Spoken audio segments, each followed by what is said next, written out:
Today, I'm going to be hunting expired domains fast. Now, I'm going to be showing you my exact workflows that I use with Domain Hunter Gatherer to find the best expired domains in any niche. I'm going to be showing you my exact setup and how I use the tool to extract the absolute best expired domains with links from any niche. So in my last episode, I asked you to compile a list of 5 to 10 of your highest ranking, most authoritative competitors. So these want to be the big sites in your niche, preferably ones that have a habit of linking out. So forums are great for this, media sites, directories, so long as they're niche specific, can be really good. But certainly media sites and forums, blogs that have been prolific for years are great for this. So to start with, I'm going to say, let's get one of our competitors up. So now we're going to start with the first of our authority sites. Now I'm looking for domains that are to do with expired domains. I'm going to use this as a practical example of what I would do in my niche to create a PBN around expired domains. Okay. So I'm going to load up WarriorForum. For this, you may be aware of it, you may not be. If you've been around for as long as I have, then you may have an account from a long time ago. People don't tend to use it as much as they used to, but it's still a great resource for what was available at the time. I know there's a lot of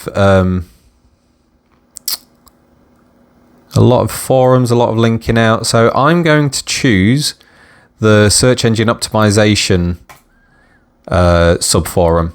Okay, now what I'm going to do here is I'm going to make sure that I'm at the pagination stage. Yeah. So I'm going to take the address of this page, okay, because this is the top of this forum or this subforum. So I'm going to feed this into Domain Hunter Gatherer. So for starters, I'm going to load up Domain Hunter Gatherer and I'm going to quickly go through the settings that I use in my use of the tool. So this I find is really good setup for most people. Now you're going to want some proxies, maybe 10 to 20 proxies, somewhere in that region. 10 will be useful for most. More than that will tend to help things go quicker. You'll catch more domains with good proxies. So once you've entered them in, most proxy panels will provide them in a format that you can just copy in. So grab them, stick it in the tool, and make sure that use primary proxies is checked, as well as auction searching, quality checking, searching, expired domain, and Web 2.0 checking. And also make sure that you have use DomDetailer API enabled and get DOM domain stats automatically. Now that's going to be key for getting all of the Moz and Majestic stats from DomDetailer as the domains are found. So that's going to be a big time saver. Now, if you want to change the threading options, you can do that in the advanced settings tab. These are the default settings. They'll be fine, honestly. They may not be the quickest, you may be able to make it faster, but I want to concentrate on the process of finding the domains, and these will be fine for finding domains, okay? So then we're going to go to the expired domains tab and clear those results.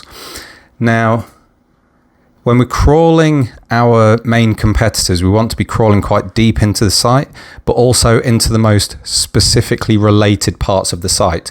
So I'm going to get one of my competitors up just to show you what I do for one of them, and then you can repeat this process for the other 5 to 10 that you've got there.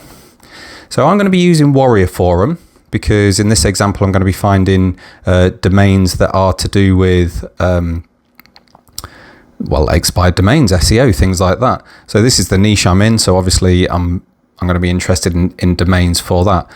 So I'm not going to target the whole of the site. I'm going to concentrate on search engine optimization forum or subforum. And the reason for this is because it's highly moderated, so there's not going to be quite as many spam links. It's not entirely promotional, so the special offers part of the forum is going to be out of the question. So I'm going to copy the address, the link address, and I'm going to put it into Domain Hunter Gatherer. So I'm going to put it into the Hunt from Websites tool. I'm just going to paste it in there. Now I'm going to take this part here, the part that's part of the URL that is for the search engine optimization, and I'm going to put it into the must contains part of the crawled URLs input.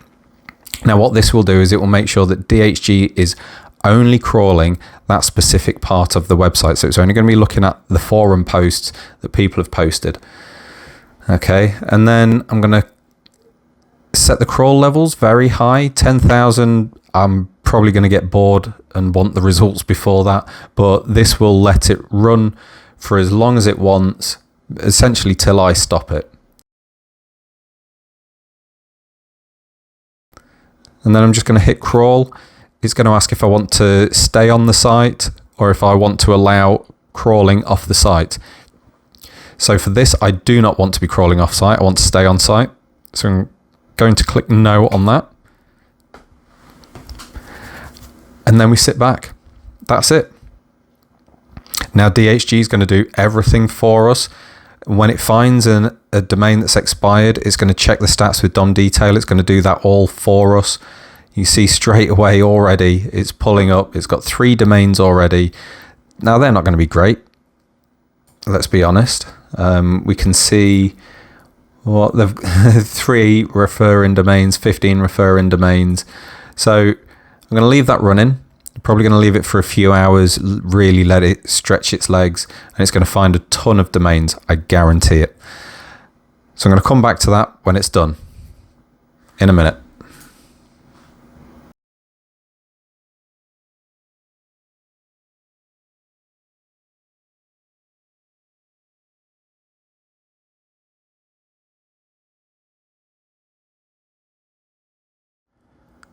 Wow. So I've come back to it. It's been maybe 2 hours I left this. I've been away. I've got some food. So yeah, I've come back to it. It's got 12,000 domains.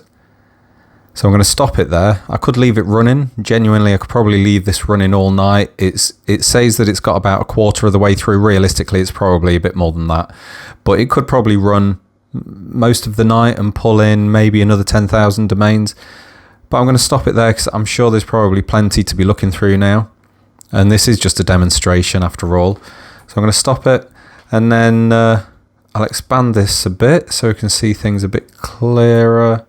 Right, there we go. So straight away we can see that they all have a ton of different stats. Some of them decent, some of them not so good. And here's something that most people don't know, that you can actually see what page the link was found on. So you can see that these links here all came from the same page.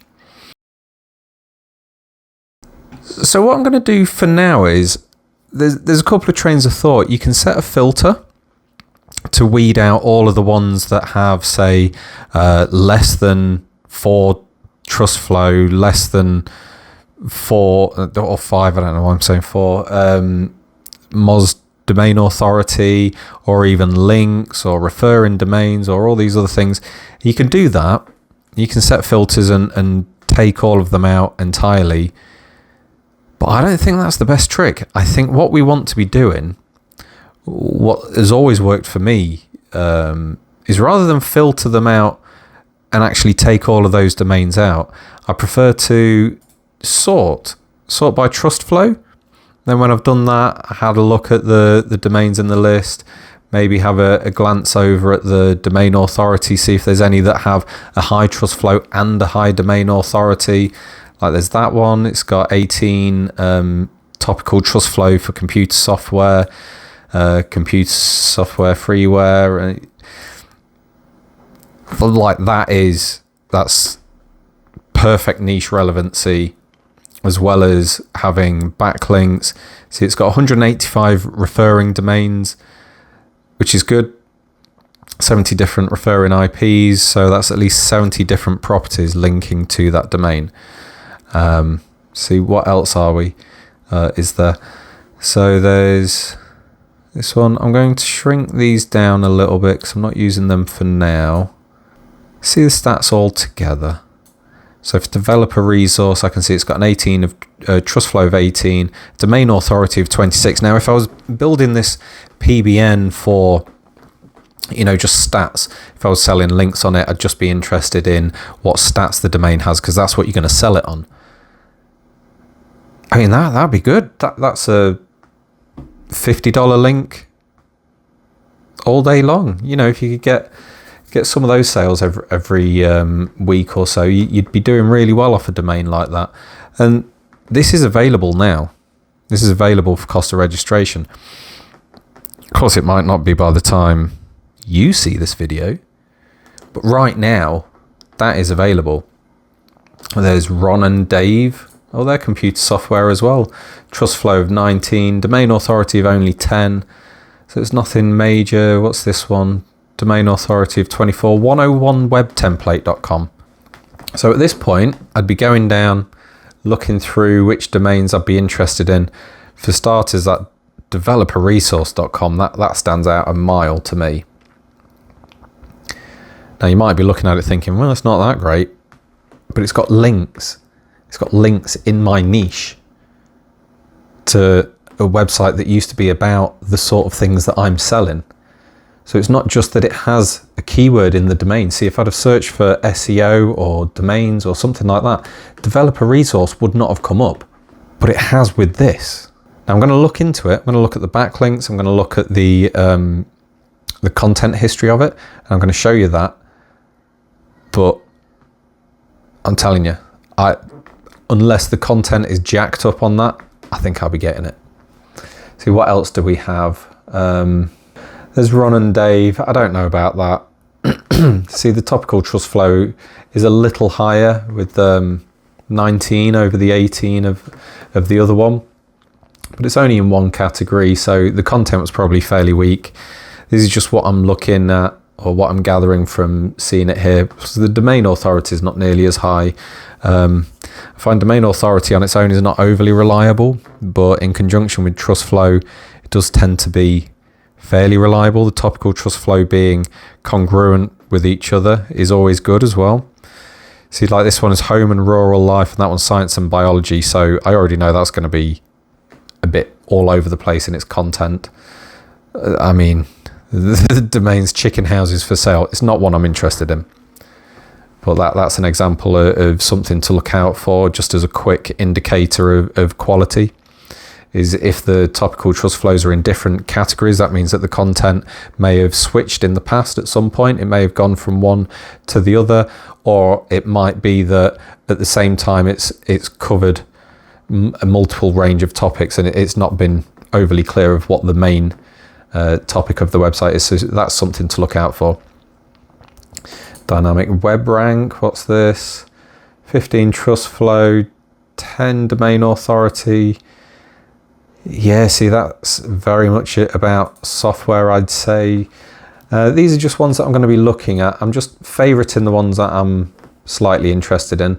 There's the 101 web template one. I don't know though with the TTF being about society. So we'll see. What else do we have? Let's order by domain authority. See what we've got. SEO address. Now, it has a domain authority of 45, but its topical trust flows are well below 10. You see, referring domains is 107 for 346 links. I'm dubious of that one. I'm going to look at it, but I am very dubious. Marketing temptation. Oof. I mean, I've got to look at it. So this is why I don't like basing purchasing decisions on one stat alone. Certainly with domain authority, you can see that there's lots there with really high domain authorities, but there's a reason I went for TrustFlow first. Now, TrustFlow I just find far more reliable as to whether the domain's good or bad. If it's sort of 10 plus, or even as low as 8, 9, it can be usable. Just as long as it's not dirt, just trash level, like 2, with a domain authority of 37. That to me says that they've intentionally been gaming the domain authority. But I'm going to look into it. I'm going to see what happens. Is there anything else that's jumping out? Now, I do prefer to stay with the TLDs that are in a region that I'm targeting. So I'm targeting English. So I like to be on .coms, co.uk's, or any UK. .eu can be all right. But generally I'm wanting to stick with com, net, biz, info even. But certainly com, net, biz. Yeah, so let's see. Devil's Shadow. Pandawan. 30 DA, TF of 5. See, there's nothing. Links to RSS.com.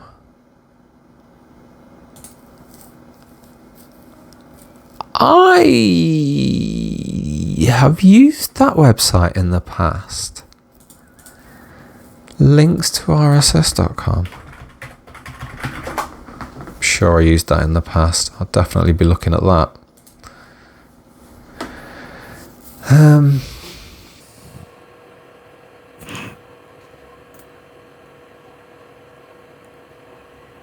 Oh shit.